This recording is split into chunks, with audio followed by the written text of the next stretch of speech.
నీ ఆత్మవిశ్వాసం, నీ శక్తి, నీ కష్టం నీ విజయానికి ఉన్నది అంటూ ఈ కథ విందామా?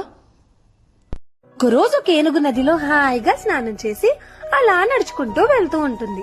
అలా వెళ్తుండగా దానికి ఎదురుగా ఒక పంది తన ఒంటి నిండా బురదతో డర్టీగా దానికి ఎదురొస్తూ కనబడుతుంది. ఇది గమనించిన ఏనుగు ఆ పందికి దారిస్తూ రోడ్డుకు ఒక వైపుగా జరిగి నించుంటుంది. పంది హాయిగా నడుచుకుంటూ వెళ్ళిపోతుంది. అలా వెళ్ళగానే పంది తన ఫ్రెండ్స్ అందరినీ పిలిచి హా చూసారా, ఏనుగంతటి వాడే నన్ను చూసి భయపడ్డాడు అని నవ్వుతూ అహంకారంతో చెప్తుంది. ఇది విన్న ఏనుగులు ఈ ఏనుగు దగ్గరికి వచ్చి, ఏంటి నువ్వు నిజంగానే పందికి భయపడ్డావా అని అడుగుతారు.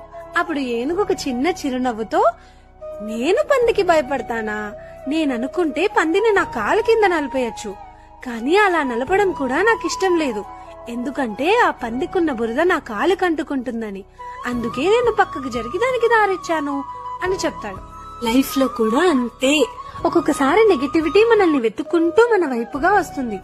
అలాంటప్పుడు మనం దాన్ని ఎంకరేజ్ చేయకుండా పక్కకు తోసేసి మన దారిన మనం వెళ్తూ ఉంటే అన్నీ ఆనందాలే. బురదని అంటించుకోకుండా తోసేయగలిగేవాడే తెలివైన వాడు. లైఫ్ లో ఎప్పుడూ నేర్చుకోవాల్సిన బిగ్గెస్ట్ వెపన్ ఇగ్నోరింగ్. కొన్ని పిచ్చివి కొంతమంది మనల్ని సతాయించడానికి వచ్చే వాళ్ళని ఎంత ఇగ్నోర్ చేస్తే మనం అంత హ్యాపీగా ఉంటాం కదా. మీకు నచ్చిందా? జాగ్రత్త.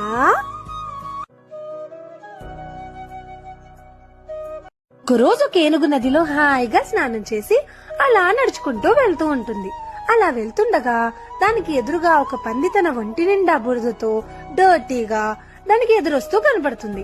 ఇది గమనించిన ఏనుగు ఆ పందికి దారిస్తూ రోడ్డుకు ఒక వైపుగా జరిగి నించుంటుంది. పంది హాయిగా నడుచుకుంటూ వెళ్ళిపోతుంది. అలా వెళ్ళగానే పంది తన ఫ్రెండ్స్ అందరినీ పిలిచి హా చూసారా, ఏనుగంతటి వాడే నన్ను చూసి భయపడ్డాడు అని నవ్వుతూ అహంకారంతో చెప్తుంది. ఇది విన్న ఏనుగులు ఈ ఏనుగు దగ్గరికి వచ్చి, ఏంటి నువ్వు నిజంగానే పందికి భయపడ్డావా అని అడుగుతారు.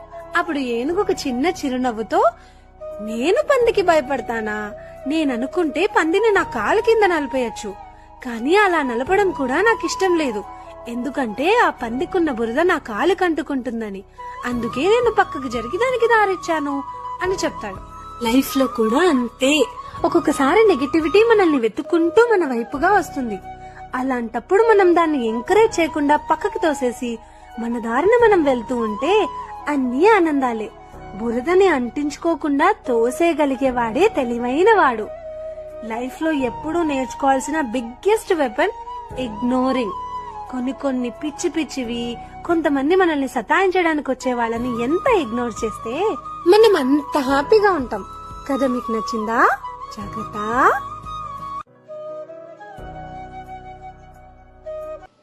ఈ కథ మీకు నచ్చినట్లయితే లైక్ చేసి, షేర్ చేసి, సబ్స్క్రైబ్ చేయండి.